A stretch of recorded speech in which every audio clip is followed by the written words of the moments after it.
Friends, welcome back to my channel. आज की video में हम डिस्कस करेंगे magnetic properties of transition complexes का part 2, that is measurement of magnetic properties. इसमें हम डिस्कस करेंगे पहले मैग्नेटिक ससेप्टिबिलिटी, फिर उसका फिजिकल सिग्निफिकेंस, फिर Gouy's method and then Faraday's method. So 4 topics इसमें अच्छे से कवर करेंगे और इस वीडियो को प्रॉपर एंड तक देखिए और चैनल को सब्सक्राइब कर लीजिए ताकि आपको नेक्स्ट वीडियोस के नोटिफिकेशंस इजीली मिलती रहें, right. So let us start with the topic. So first is magnetic susceptibility. इसे हम डिनोट करते हैं with a symbol known as chi, ठीक है। It is the measure of capacity of a substance to take up magnetization in an applied magnetic field। कि magnetisation वो कितनी जल्दी एक सब्सटेंस मैग्नेटाइज हो रहा है, उसकी कितनी कैपेसिटी है कि वो एक अप्लाइड फील्ड में मैग्नेटाइज हो जाए, that is magnetic susceptibility, right. So its mathematical expression is given as magnetic flux density B is equal to H plus 4πI। यहाँ पर H रहेगा स्ट्रेंथ ऑफ मैग्नेटिक फील्ड और I रहेगा intensity of magnetisation. कि फ्लक्स डेंसिटी कितनी है, magnetic field plus 4π into intensity of magnetisation.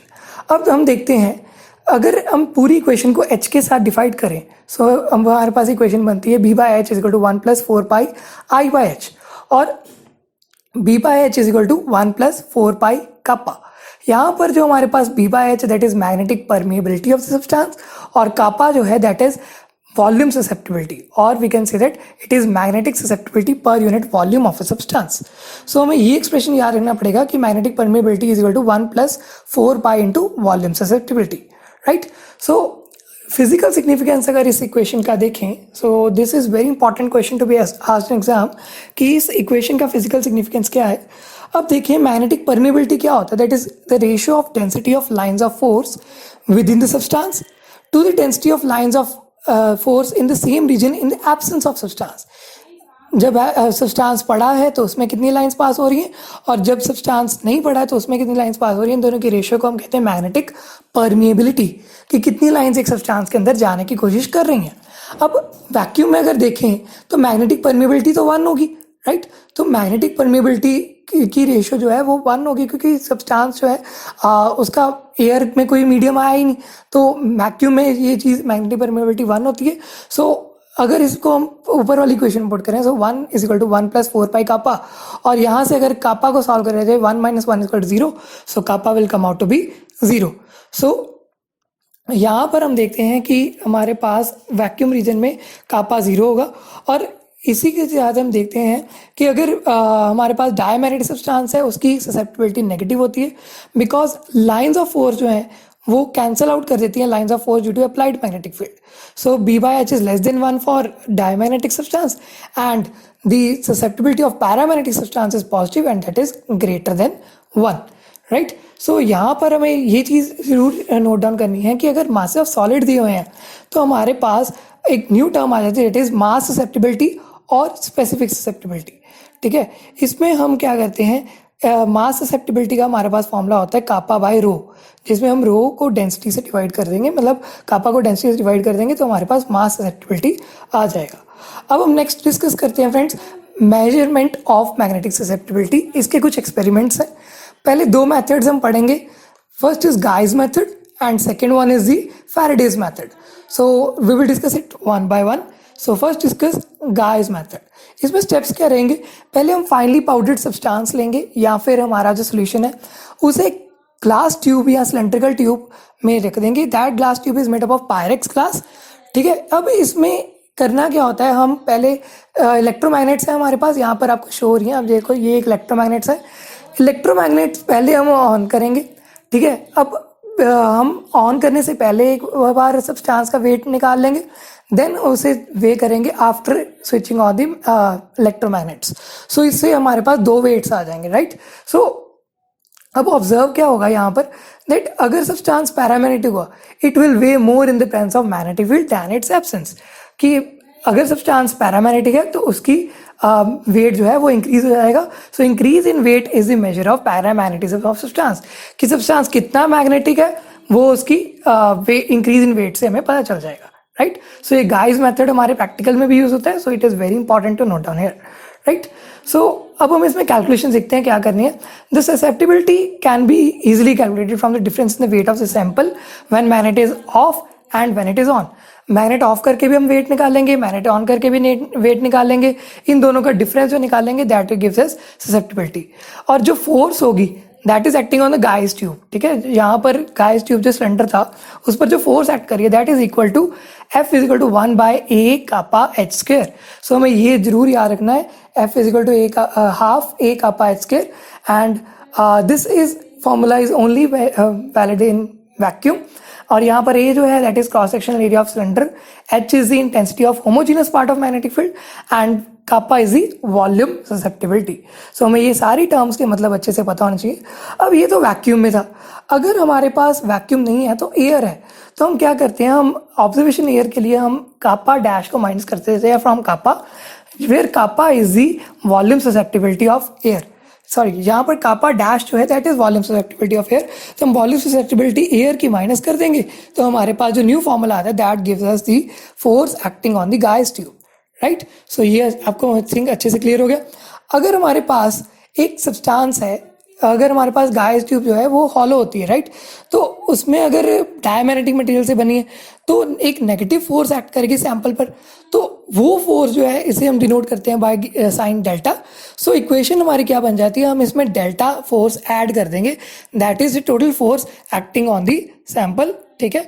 तो ये हमारे पास जो है फाइनल फॉर्मूला आ जाएगा, दैट इज अगर हम इसमें डायमैग्नेटिज्म को भी ऐड कर दें, राइट। सो अगर हमारे पास अगर सैंपल है, उसकी कांस्टेंट लेंथ है और क्रॉस सेक्शनल एरिया भी कांस्टेंट है, तो A H square quantity constant हो जाएगी, और जो डेंसिटी इंट्रोड्यूस कर रहे हैं हम इस इक्वेशन में, तो हमारे पास न्यू फॉर्मूला बन जाएगा 10⁻⁶ chi is equal to alpha plus beta F dash upon W, where alpha is the constant allowing for displaced air. इसे हम कैसे फाइंड कर सकते हैं, 0.029 इंटू स्पेसिमेन वॉल्यूम, और इसे मिलीग्राम में डिनोट करते हैं। W is the weight of the sample in grams, F is the force on the sample, ठीक है, and beta is a tube calibration constant. यहाँ पर जो हमारे पास काय आया है, यही काय हमें चाहिए, and this is the specific susceptibility of the substance. यही हमने फाइंड करना था पूरे इस मेथड से। सो ये डेरिवेशन बहुत ज़्यादा इंपॉर्टेंट है from examination point of view, right. So यहाँ पर अगर देखा जाए, अगर हमने अपने अपरेटस को सही करना है, कैलिब्रेट करना है, तो हम अपनी सारी मेजरमेंट्स एक्यूरेटली देखेंगे और इससे हम बीटा भी कैलकुलेट करेंगे, राइट।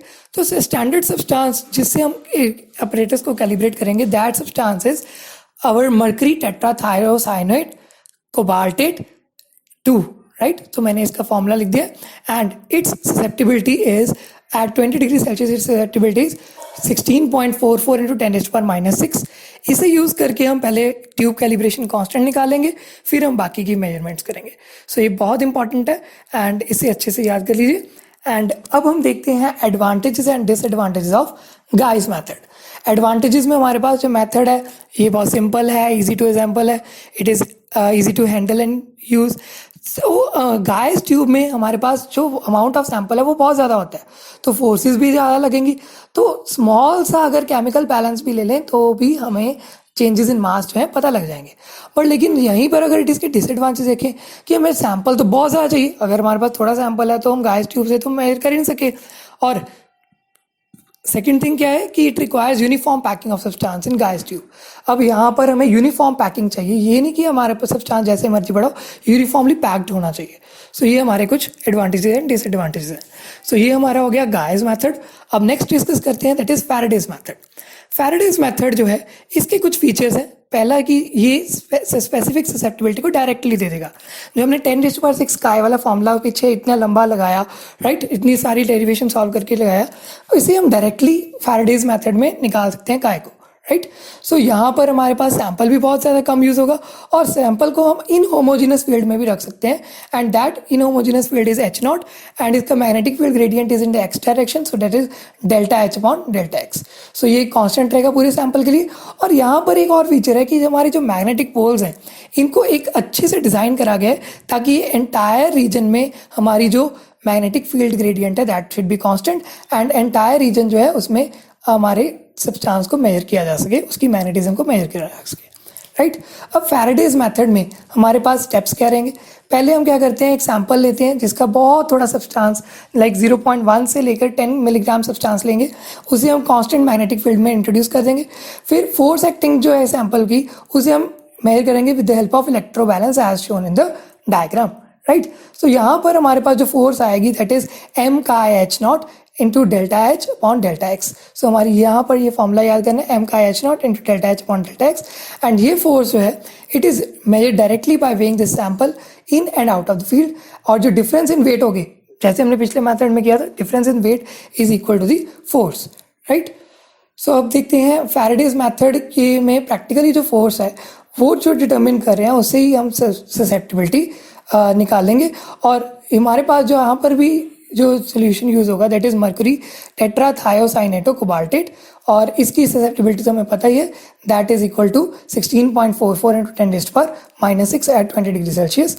और अगर सेम मैग्नेटिक फील्ड और ग्रेडियंट यूज़ करें फॉर सब्सटेंस जो कि स्टैंडर्ड है और अननोन है, तो हमारे पास एक फॉर्मूला इंट्रोड्यूस कर देंगे that is Fs upon MS का S is equal to Fu upon MU का U। सो ये बहुत इजी फॉर्मूला है, F अपॉन M का ऐसे याद करके हम फॉर्मूला याद कर सकते हैं। और अगर हमने काय अननोन निकालनी है, ससेप्टिबिलिटी अननोन निकालनी है, so chi U is equal to Fu into MX का S upon Fs into MU। सो इस फॉर्मूला से हम जो है ससेप्टिबिलिटी ऑफ अननोन सब्सटेंस निकाल सकते हैं। अब what are the advantages and disadvantages of Faraday's method? Advantages कुछ इस तरह है कि इसमें बहुत स्मॉल क्वांटिटी लगेगी सैंपल की, सैंपल होमोजीनस हो चाहे ना हो कोई मतलब नहीं है, एंड देन स्पेसिफिक ससेप्टिबिलिटी को हम डायरेक्टली मेजर कर सकते हैं। बट इसका मेन डिसएडवांटेजेस क्या है? इसमें हमें बहुत अच्छे से स्किल्स आने चाहिए इसको मेजर करने के लिए, और बहुत थोड़ा सब्सटेंस यूज़ हो रहा है यहाँ पर, तो कोई भी ऑक्सीडेशन या केमिकल रिएक्शन होगी एक सरफेस पर तो उससे बहुत ज़्यादा बड़े एरर्स आ सकते हैं। सो हमारे ये कुछ डिसएडवांटेजेस हैं इस मेथड के, सो हमें इनको ध्यान में रखते हुए इस मेथड को अच्छे से पढ़ना पड़ेगा।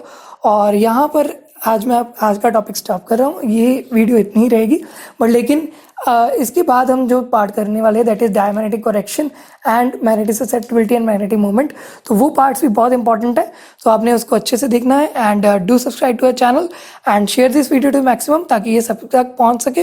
एंड अगर कोई प्रॉब्लम आ रही है तो कॉमेंट सेक्शन में मैंशन करिए। So thanks for watching the video, have a nice day.